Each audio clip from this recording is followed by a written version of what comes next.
What does that sound effect say? Dylan, when you type in queef sound effect, you get a bunch of women queefing in a porn video. Oh, really? Yeah, so you got to be more creative, man. That sounded exactly like a queef. Because a queef is either has the quality of a loud whisper, or it's like tacky being pulled off a wall.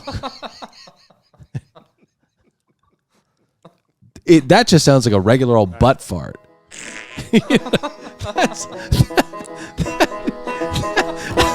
There's a lot of stuff on TV, but not all of it's good. In fact, a lot of it's bad TV. Hi, it's Bad TV in your ears. I'm Dylan, settled up next to one, Patrick Hickey. Great to be here. You're really hamming it up because we're covering the cigarettes and sadness today. Cigs and sadness. Yeah. Are you okay? Yeah, I mean, you're kind of scaring me a little bit. Dylan, we pointed this out on our other show. Is he scaring you a little bit? Yeah, it was a little scary. Yeah. Really? Scary. Oh, man. Should I dial it back a little? Yeah. Oh, okay. Well, I'm happy to be here. See, that's measured. Well, I was going to point out right off the top, Dylan. Kind of doing like a Little Shop of Horrors thing there. It was Well, now I'm feeling all weird with you guys. Yeah. Well, anyway, Dylan. You want to smoke a joint? No. I'm going to have some wine after this show. Okay. Calm my nerves. Because right now you're drinking a Gatorade Zero. Right. Hey, Dylan, should we get into some business? Yeah, public service announcements. Yeah. You want to plug the Patreon and what we're doing over there? Patreon, go do it over there. Okay, we're doing Vanderpump Rules with one Ruby Wren. That's Dylan's sister. She's hilarious. And that's at patreon.com/anotherpodcast. And the last, I think, 8 episodes of Love is Blind is at patreon.com/anotherpodcast. Can I tell you, I am so into this series right now. What is it? It is sexy. It is about fairies. It is a court of thorns and roses. I mean, my gosh, go to patreon.com/anotherpodcast. Well, what are they gonna see about that over there? I think we'll probably talk about it at some point. Okay. But yeah, Vanderpump, Love is Blind, all of the great stuff. APS, another podcast show. Uncensored shows. Yeah, I dropped a couple words in the last episode of Summer House. It'll probably be on the Uncensored tier. Nice. So yeah, if you want to hear us completely unfiltered, full throttle, go over to the Uncensored tier, and we'll do live meetups every week. We had every month. God help us. We had a really, really good time with everybody last. It's nice putting the face to the comments. Yeah, we got to bring the laptop over the fence to show people the encampment in your neighbor's backyard. Marty's yard. She saw me today and didn't say hi and walked off. I think she's knows what we've been up to. Now I got a neighbor mad at me. Right. So, it's the price we pay for our art, and our art is covering women's entertainment's Love After Lockup. Life after lockup, should I say. Pat, how was this episode? How many cigs, how many sadnesses do you give it? All right, let me say this, Dylan. I was struggling with the recap, as you were as well, because it's so sad and there's a lot of cigarette smoking. Sure. A lot of stray machinery, a lot of lawns that have not a blade of grass, but really just dirt and rocks. And water tanks and lawn chairs that are 40 years old. Lots of ladders. Yeah, and so it's sad, but then I kind of had like a rebirth of enjoyment for the show once we announced that we were no longer going to take the show for what it was given as. Right. Now that we would be accepting that the show is cooked. Right. The storylines are horrible. It's horribly acted because these people, well, I'll just say it. They're not actors. One participant in each relationship was 3 weeks earlier protecting their asshole from, you're in jail, Yeah, you said they're not actors, and I would say you're 100% correct. They're drug addicts, and they're also criminals. Yeah. And then some producer named Lauren, they get out of prison, and they hand them a sheet of paper, and they go over what they're going to do in the scene. Yeah. They go, don't worry, Cam. We're going to do this 3 times. So when you rip the painting off the wall to smash it, the first couple times, don't completely smash it because we're going to have to hang it back on the wall. Right. We might need a take 3. Yeah, exactly. I don't even remember that happening. You don't? No. Oh, he did it. Yeah. So anyway, by the way, whoever the producers that produced this, if you continue to produce this version of Love After Lockup, the audience will turn on you. It's lackluster content, and it will. Are we cooling again? What do you mean? Are we cooling again? No, I'm going to recap the show and enjoy it as it being a horribly fake produced reality television show. Yeah. So now I can make fun of the horrible storylines, Right. as well as the sad storylines themselves. It's way better to make fun of the production than the children who are being subjected to trauma. Precisely. And this episode was a little bit better because we didn't get Sarah and Sean. I thought tonight was a really great episode. Oh, you liked the episode? Yeah, we finally got to go out to Vegas with Mocha. Mocha was great, and it was also hilarious to see Chance welcome in a new life. Yeah. And say, I got laid off, but I can't look for a new job because if I go out during off hours, my wife will think I'm sleeping with somebody. So I'm really not sure what I'm supposed to do. I guess I'll just go hit a slot machine and then look to camera and explain once again how the mind of a gambling addict works. He looks to camera and he goes, I thought I was going to win.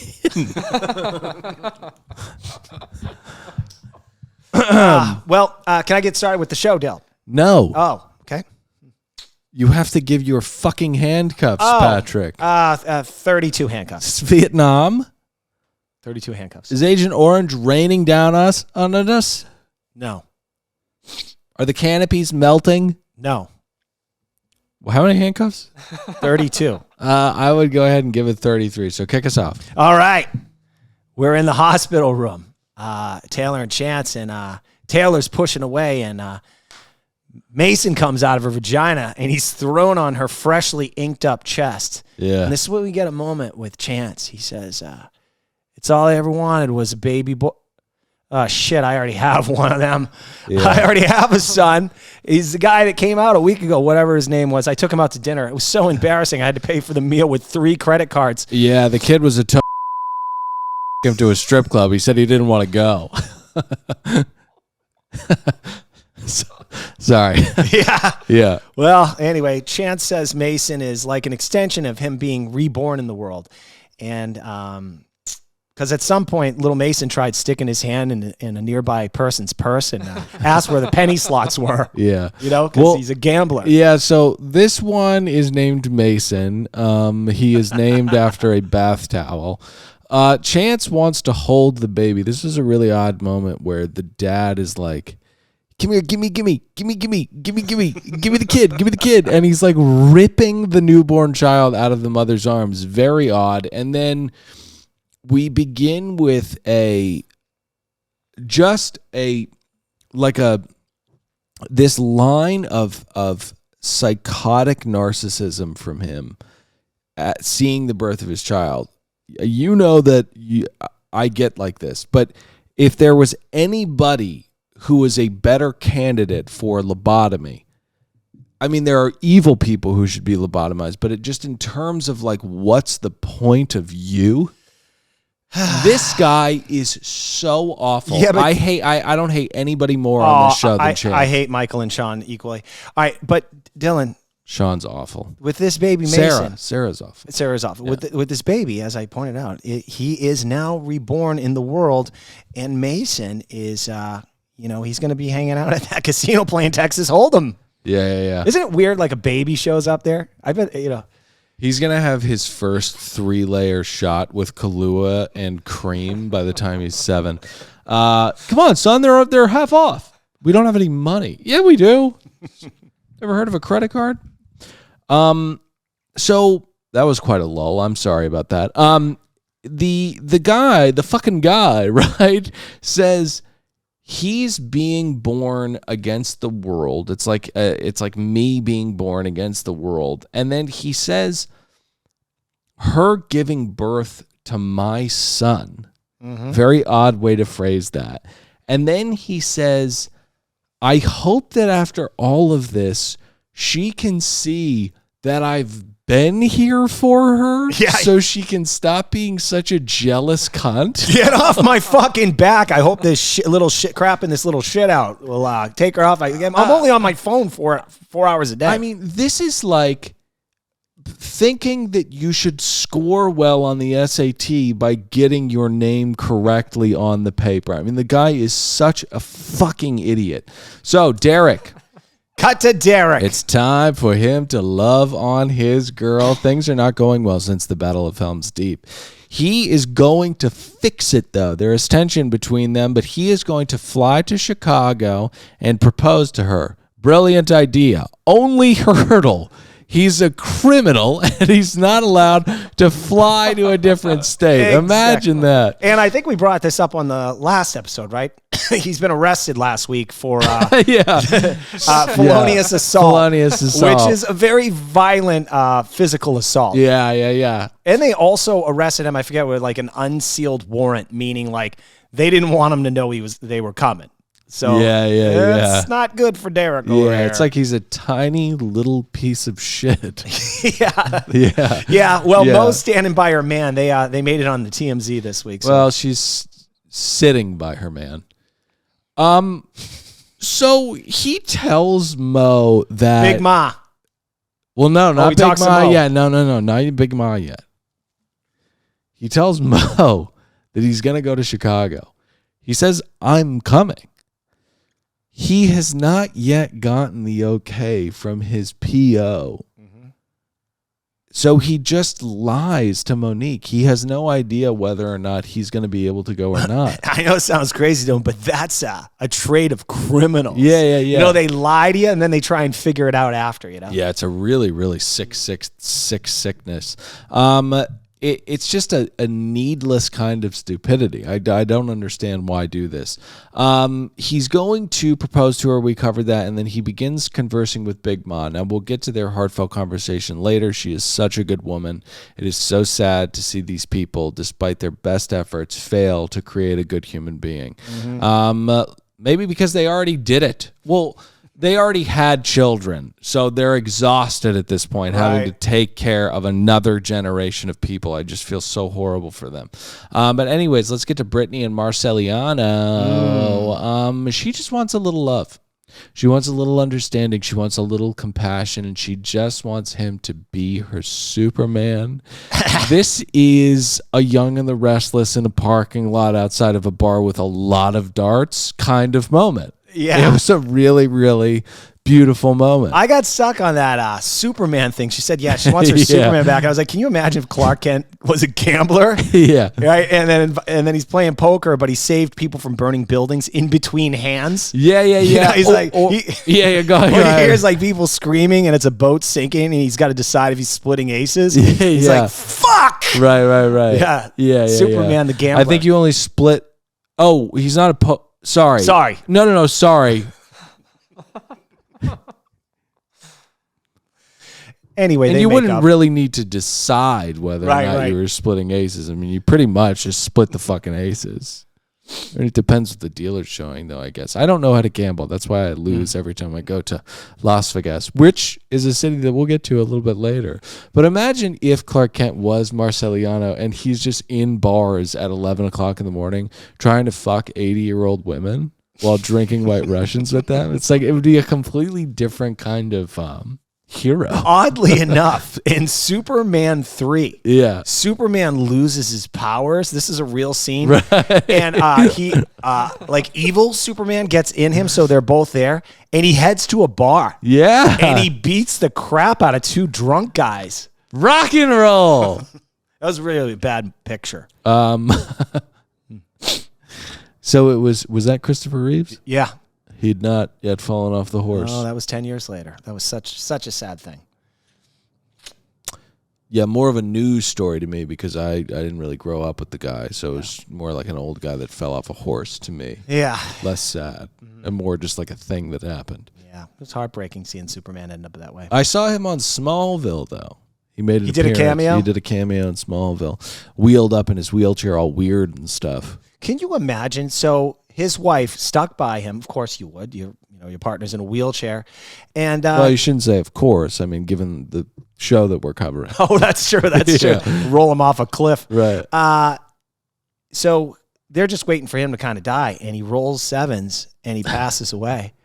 Yeah. And then 6 months later, his wife dies. Oh, wow. Of cancer. Yeah. Whole family's fucking dead, and she didn't even fall off a horse, man. Right. Grim Reaper came in another No, form. yeah, you don't need to fall off a horse for cancer to claim you. No. And then she blamed Can you imagine? Years of lounge singing in bars with smoke killed her. Get over it. You can't get over death. I'm just saying the whole secondhand smoke thing. It's just ridiculous. I'm sick of these two people, Marcelino. Oh, me too. Oh my gosh. I couldn't help but thinking, but be thinking, what are these two fighting about? What actually is the argument here? Yeah. Because usually you fight about things. Exactly. This is not a fight about a thing. It's not about fight about nothing. In fact, the paper that the producer held him said, just argue for 10 minutes. Yeah, exactly. I want you to be my Superman, Marcialano. I will, baby. Let's take that again. I mean, Marceliano, whatever your name is. I mean, that just had no heart behind it. Horrible acting. Can I get another drink? All right, let's get to our favorite couple. It's Michael and Justine. Now, last we saw them, Michael was telling his sister and the elderly woman she was married to, don't worry, I got this covered. I'm going to replace the money so she doesn't find out. Yeah. Cut to Justine going through snail mail and finding out that he had taken the $12K out. Yeah. How long must it take to get a balance sent to you by the Postal Service? It's almost like Michael either forgot or had no means of getting $12,000 in 3 weeks. Call me acidic, but I think it's the latter. Yeah. Something like that. I love the bullshit that he lays down to, though. He's like, she's like, all right, what'd you do with the money, man? Because he bought her a ring, that's what he did with the money. But he says, on some crypto or some NFTs. Right. And apparently he bought a digital queef. He'll own the queef forever. Here it is. Yeah. That thing's worth like $1 million. Right. And it's not, and that's not what a queef sounds like. It sounds just like it. Now play it again. Play hold the on. queef again. People don't understand the future in NFTs, Dylan. I want to explain this to you. He was already going to play the queef again. Yeah. That's what's going on. This is going to be worth $1 million. Right. Okay. So that's not what a queef sounds like. What does that sound effect say? Dylan, when you type in queef sound effect, you get a bunch of women queefing in a porn video. Oh, really? Yeah, so you got to be more creative, man. That sounded exactly like a queef. Because a queef is either has the quality of a loud whisper, or it's like tacky being pulled off a wall. That just sounds like a regular old butt fart.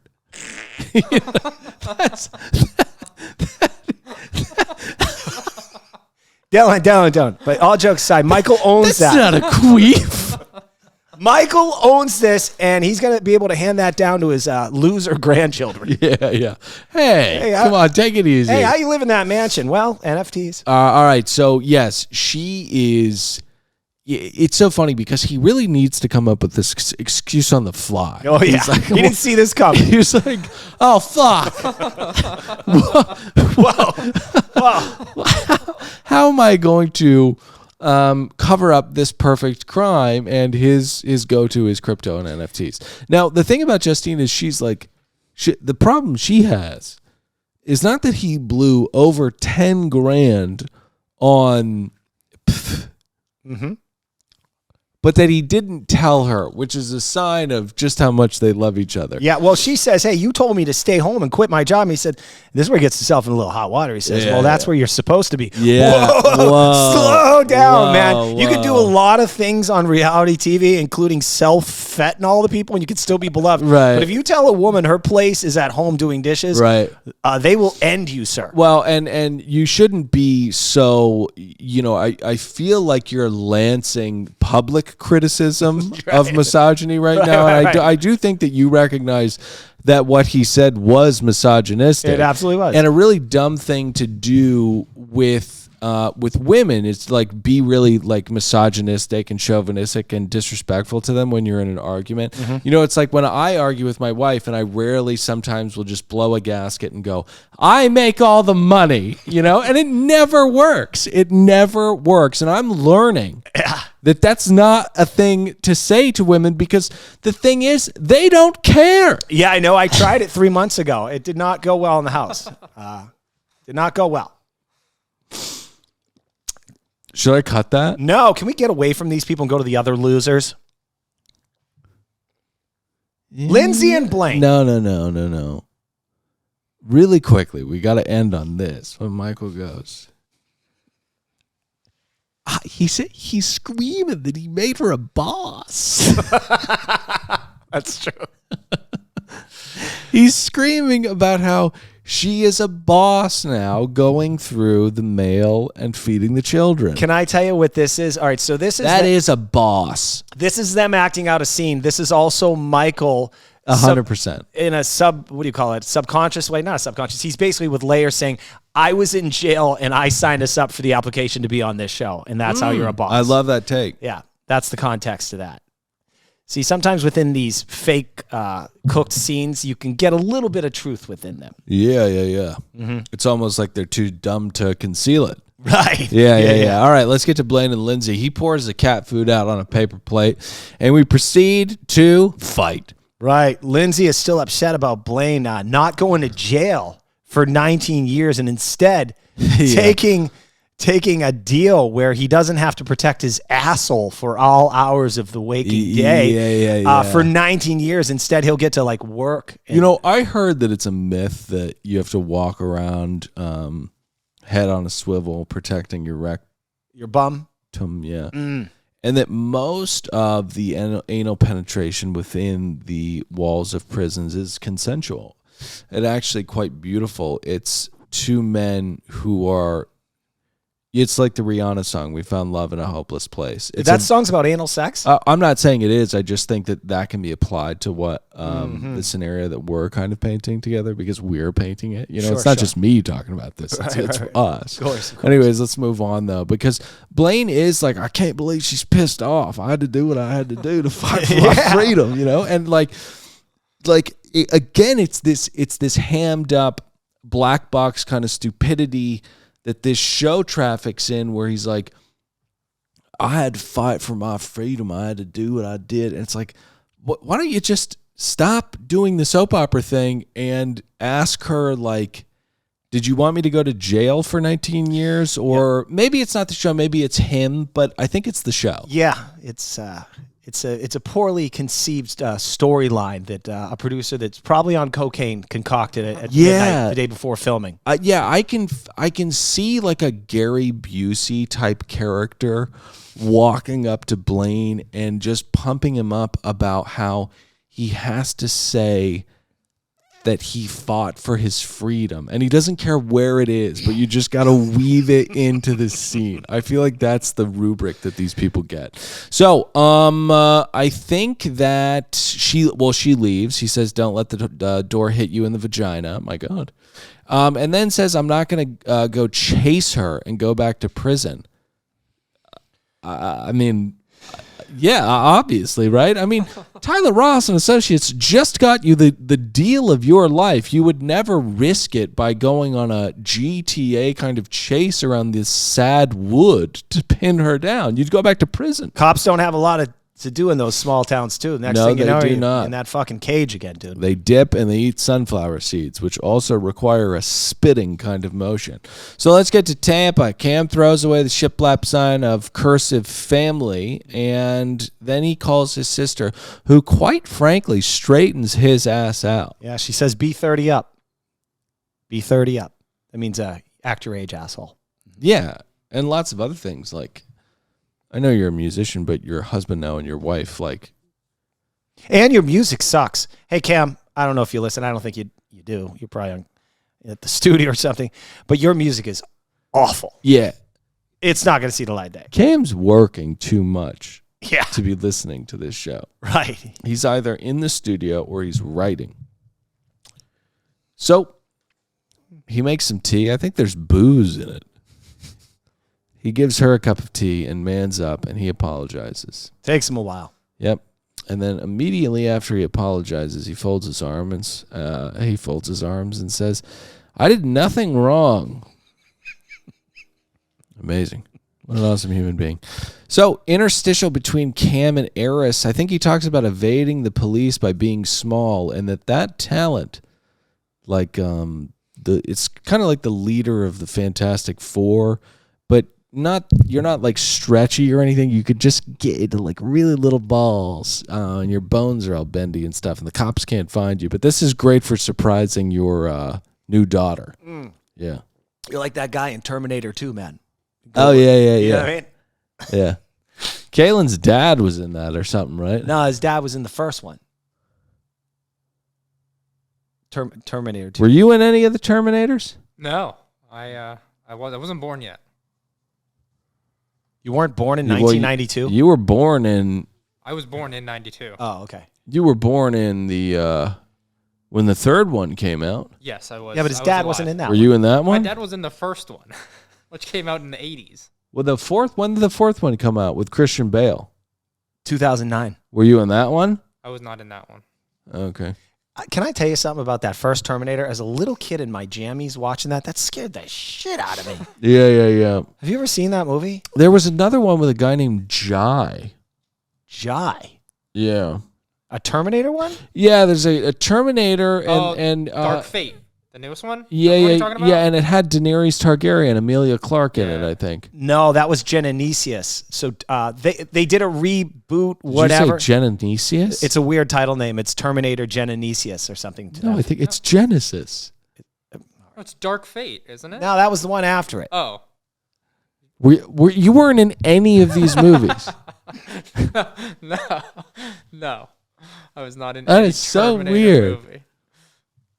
Pat. All right, is that how you say Genesis? Yeah, they just spell it weird. Oh, they did? Yeah, they spell it all cute. Yeah. I'm telling you, who is in this? And we'll get back to the show in a second. Amelia Clark. Amelia Clark and Jai Courtney. That's what I'm telling you. This guy Jai, handsome devil. Oh yeah, he was good at it, I think. Yeah, no, he was really good. Anyway, I figured you'd be in one of these. My dad wasn't even in the second one. yeah, Crazy. he got to go to the Mandalorian set. His dad was in an episode of Mandalorian. Were you in The Mandalorian? No, I was not in the Mandalorian either. That's I think his bizarre. dad's coming into studio this week. Oh, really? Yeah. Yeah. Ready to go on? Yeah, yeah. Of All right, course. we're back at Lindsay and Blaine's house. Blaine's chatting. What the hell's that, Blaine? Yeah, he brings up a good point. Dad asks, "Do you want to be with someone this fucking nuts?" Yeah. I think he used the word cray cray, Yeah. like the young people. He also tells his dad, I can't believe she got all pissed off at me. And his dad says, well, I told you that was going to happen. He's like, what did you say? I can't hear you. All these older people, they all have stomas, but they don't have stomas. So Blaine is grateful that he can still go to church, and he is dressed for church. He is wearing a T-shirt that says, Jesus is my plug. And it has a two-pronged power cord coming out of it. He steps up to deliver a sermon with an ankle monitor on. He talks about his grandma. Very sad story. She did her best to raise him right, and he got addicted to drugs and went to prison so many times that he was deemed a habitual offender by the state government. Yeah. Well, I have the. Sounds like grandma was an underachiever. I have the transcript. Yeah. He says. He said, I used to sell my asshole for drugs. And it wasn't. If it wasn't for my grandmother. Because of my grandma, I don't have to sell my asshole anymore, because when you sell your asshole too much, it erodes like a lollipop that gets licked, too much. Suddenly, there's nothing left. Right. Blow the whole thing out. Yeah. Just then, Lindsay arrives. Wait, can you say that again? I'm a little high. I tuned out. Oh, well, if you get fucked too much in your asshole, Okay. it's just like anything, two things rubbing against each other, it just wears down. What Before is- you know it, you don't have an asshole anymore. Oh. You know what I mean? Oh, my God. Yeah, like a lollipop, it exists. And then someone licks it so much, rubbing against it, Got it's it. gone. Like it was Right, never right, there. right. It's So his asshole. Your asshole essentially sews itself up into nothingness. It turns into Neo's mouth in the beginning of The Matrix. Exactly. Yeah. Wow, that's a great way to put it. That's a great way to put it. But- I didn't know that. But thank God he had a grandma that cared. So he still has one. Right. Praise God. Praise God. Look at the optimism that's running through this show. Back to Derek and Big Ma. We hop in the car after a conversation with Big Ma. Big Ma it just says, just make sure that you know that this is what you want. She should be a life coach. Absolutely. I don't think it was a good idea to hand him a fucking fist of C notes, though. No. We hop in the car, and that's when his friend says, hey, I think you should call your PO. And Derek's like, I'm not going to do the impression, but he's like, hey, you know what? That's not a bad idea. Can you imagine picking somebody up to go to the airport, and you find out, oh, you might not be able to even get on the plane? Like, it's illegal for you to get on the plane? Yeah. Just coming from a selfish perspective, and with us living by LAX, one of the worst airports on planet Earth, kill a whole day. I would be like, when you're out of the car,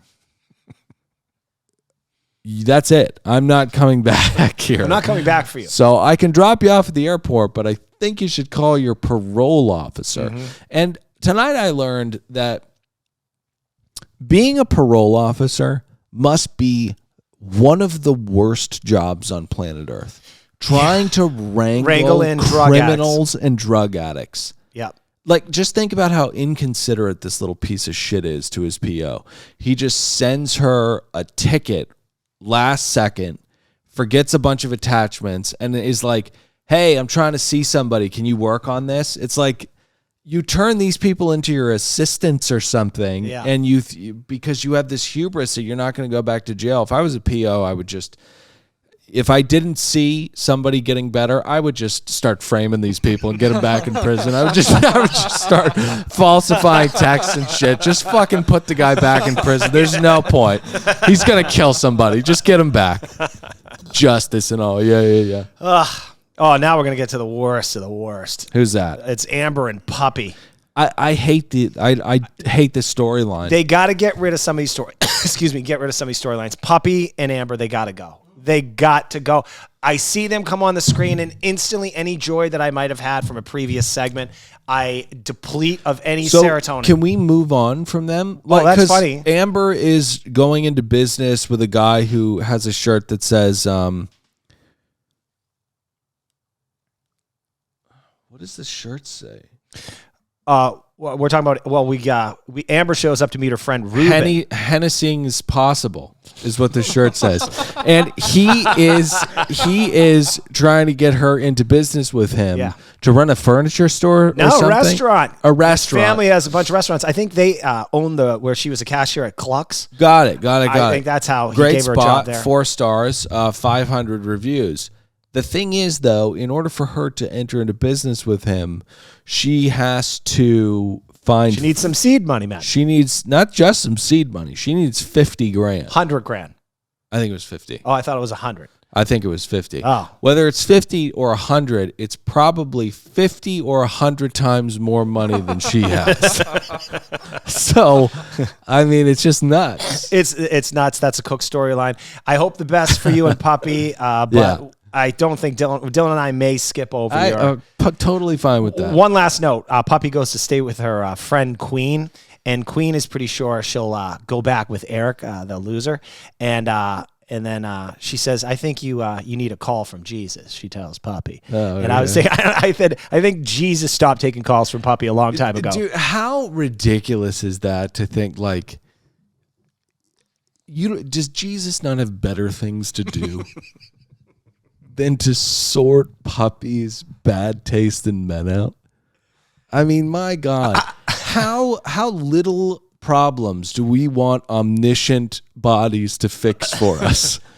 I'd be funny if like Jesus, he's talking to some other disciples. He's like, "All right, I'm gonna go down there. I'm gonna meet her in person." He goes on one knee with her, like the Beaver's dad or something. Yeah, and he's like, "You're a loser." Well, you're a loser. These people essentially turned Jesus into a PO. I mean, it's fucking ridiculous.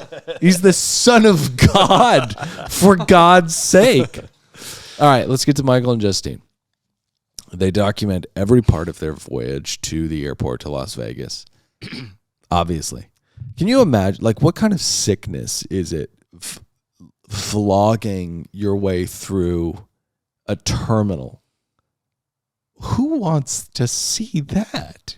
it is going to be very sad for them in 2 years. Well, you know what? This fucking show, they'll keep them on this show. But there is a reality where this part of this version of this show gets fucking canned. And then these two losers are out of a gig. Well, there is a magic to this show, though. And I truly mean like some kind of illusory, kind of confusing stuff going on, because I don't know what's going on with this i8. I'm very confused about this i8. Do you know the sticker price of an i8? My wife had to tell me. I think it's like 120 grand. 160. Yeah. And that's without all the bells and whistles. Now, some theorized, some baddies said they think that might be Mocha's car. And then, of course, they'd use it. But how did it get from when Mocha came to see him? Well, you know how this production works. They actually got there the day before, and they're going to film, sleep the night. Mocha meets them at the hotel. They talk with production. It's just such a bizarre thing. Like, hey, Mocha, let me ride around Pennsylvania. Well, they would, because if you notice everything about Michael, and this is why he's pathetic, and I can't understand why anybody thinks this asshole is endearing. Yeah, everything is for show, but there's nothing underneath it that makes any sense. Yeah. If you had a $160,000 car, technically all your problems would be solved because you had $160,000. I bet you'd have to put down $50,000 on that before they let you drive it off the fucking lot. Yeah. So you obviously don't own that car. Why are you driving? And it's like, dude, don't make me sound racist. You know what I mean? Like, don't make me say, I don't think you can afford that. Well, that wouldn't be racist. He's just a fucking criminal. I said sound, to the untrained ear. Someone could probably get pretty pissed off about that, but Michael puts us in that situation because he's such a fraudulent ponytail piece of shit. But we get to Las Vegas, right? And... Oh my God, this is my favorite moment. Yeah, what's up? Well, Montana Mills tells Mocha Justine's pregnant, and Mocha isn't happy about it. Oh, yeah. And that's when Montana Mills gets pissed, and he says he performed at the 2017 Latin Grammys. Latin Grammys, yeah. Yeah, I don't know how Mocha has been out of the technology loop for years. We can look that up. Right. And people did, because I went right to Reddit. He is not a performer on the 2017 Latin Grammys. I knew exactly what was going on the second he said it. He performed at probably a cocktail event before the Latin Grammys. The night before. Or an after party or something. That's exactly. He was not at the Latin Grammys performing. Okay, but because Baboni is there. Not fucking Montana Mill. This kind of lying is more criminal than someone just like stealing it. Like, this has shades of just like, I'm going to use little shards of truth to manipulate them. And he's been telling this story to whoever will listen to sell himself for years, thinking no one's going to look this up. I had a tour bus driver that worked for a separate company. He was such a liar as a tour guide. He had been telling people so long that he had been cast in Beverly Hills Cop 4 with Eddie Murphy, that he'd been telling that lie for so long that he grew so old telling that lie that the internet had actually come in while he's still telling a lie. So on tour, people would look it up, and Beverly Hills Cop 4 was not in production, and his name was nowhere on the internet. Right. Yet he kept doing it because it worked for years. What was the best Beverly Hills Cop? The first one. The rest of them are terrible. And there was no Beverly Hills Cop 4, by the way. I think they're making that one. I've never seen Beverly Hills Cop. First one's wonderful. Really? Mm-hmm. Eddie Murphy? Awesome. It's like, it's a nearly perfect movie. We talked about Eddie Murphy a couple weeks back. I mean, genius. Just the amount of talent in that young man. Mm-hmm. I mean, he's an old asshole now. Yeah, well, he's always been an asshole. Yeah. That's what happens when you get cast on SNL when you're almost prepubescent. Mm-hmm. You become a little bit of an asshole. So, another thing, this whole Mocha scenario is hilarious. First off, you want to talk about trafficking and bullshit? The plaques that he has on his wall? I tried to take a picture and zoom in on them. The plaques he has on his wall are plaques like when we formed the LLC, people would send you a snail mail saying, we can get your OSHA policies laminated and sent to you for $200. Like, it's just, he's just wasting a lot of money on framing jobs. I have a different theory. You can buy, because those are, when I worked at a recording studio, those would be in the hallways, and you would see 2 million records, Fleetwood Mac, 3 million records, fucking Poison, whatever, because those sessions were recorded, at least partially, in the studio that you're seeing them in. In this case, and I hate to be a cynical son of a bitch, you can now buy those online. Yeah. for $12. Right. Because they give them to everybody, the guy who engineered it, the mother of the guy who engineered it. I don't know. I think they're more made up than that. But Mocha calls him and tells him that they're really behind the 8 ball. What on earth could you be talking about? Do you have a deadline or something? Dylan, you got to strike while the iron's hot. He's just off that 2017 Grammy performance at a cocktail lounge the night before the Grammy Awards in 2017. Well, Mocha is an absolute asshole to Justine. You're right. You okay? I think we got to cut that. It's absolutely disgusting.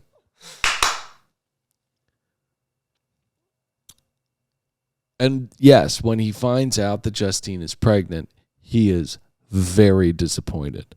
Now, we'll get later on, he'll ask him if he wants to be a family man or the rapper known as Montana Mills, but I don't want to get ahead of myself.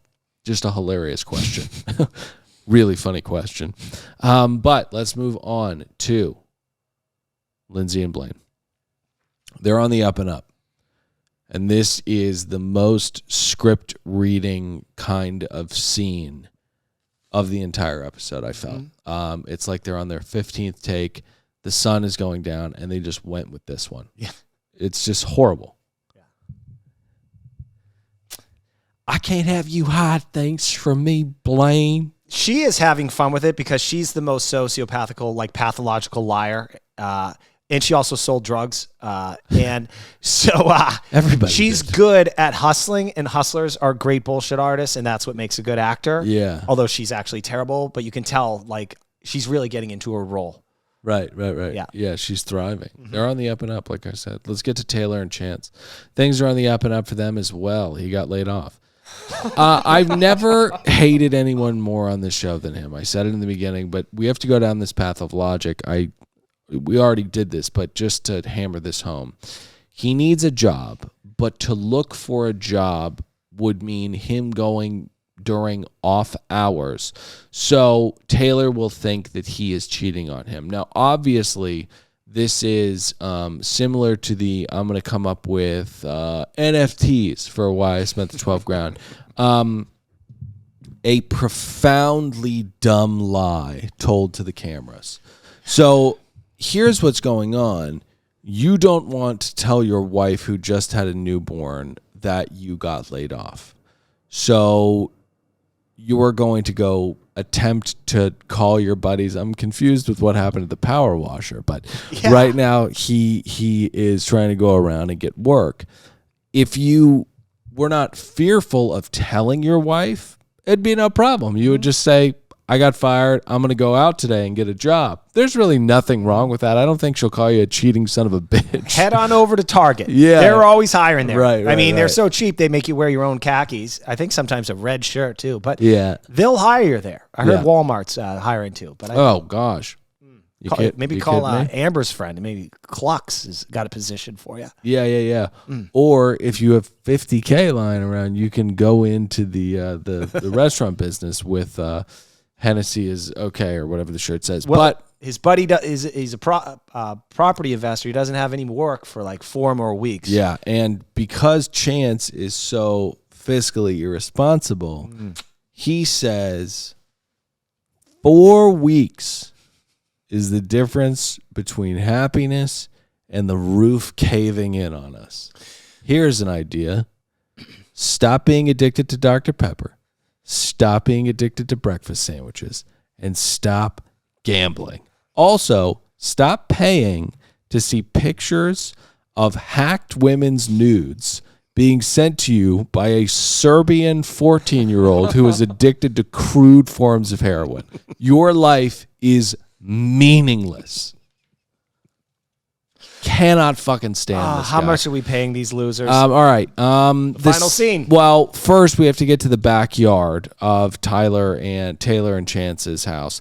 There is a lot of rocks. There's a slide with a ladder draped over the side of it. And we find out that the sister left the hospital. Oh, my God. Before the baby was being born. There was this big, beautiful moment where the sister had come back from Arizona. She was heavier and she had new face tattoos. And she was like, I'm going to be here for you. And then she was at the hospital and then just left. Where do you have to go? What did you have to go do? Heroin? What is wrong with you? Cocaine is a powerful drug. Cocaine is a powerful drug. So Chance goes and gambles once again, and this is where he breaks down the psychology of gambling. He's like, man, I hate these machines. I wanted to win. I can't believe I didn't win. It's so stupid. And he's ripping shots at the bar with this guy, and he looks over to the slots and he's like, hey, anybody ever win on those things? The guy's like, yeah. Yeah, people do sometimes win. All the time. Yeah, all the time. So we move on to the last scene, back to Vegas, and this is where Mocha asks Montana Mills, do you want to be a family man or do you want to be known as the rapper? Known as the rapper was whatever, Montana Mills. He also questions, when was the last time you saw a major record label sign a guy who's married? All the time. All the time. This hatred that Mocha has for the institution of marriage, I think it's rooted in heartbreak. I don't think it has anything to do with, I get like, hey, take the ring off. Let's not like. Well, if you're a boy band member. Well, but still, like, let's not. I can see where you want to not have a ring. I mean, it's stupid, but I can go that far. Take it off during your record label cover. Yeah, right, during a music video, not like get it away from me. It's like, it's really quite a lot. But Montana Mills says he's committing to this. He's going to treat Justine like the house boss that she is. He's going to fuck whatever groupie Mocha tells him to because it's cool and it's rapper shit. And he's going to perform tomorrow night. Oh, I can't wait. At the Corona Leaf Lounge in the bottom of the Golden Nugget. I'm performing tomorrow? Yes. Yeah. Yeah, I think you have a little heads up. He goes, are you ready? Montana Mills says, I've never been more ready. And that's it. Jump on the iTunes ratings and reviews, 5 stars, kind words. We got to do a better job with reading them. The reviews have slowed down. I'm very pissed off about it. If you haven't left a review, leave 5 stars and kind words. To the young or horrendously old woman who said that I was too high on the last show, you're 100% right. Please change your rating to 5 stars, though. Anyways, join us on patreon.com/another podcast network for more content and uncensored. So I'm Dylan saying goodbye. Kalen, say goodbye. Pat. Later, dudes. There's a lot of stuff on TV, but not all of it's good. In fact, a lot of it's bad TV.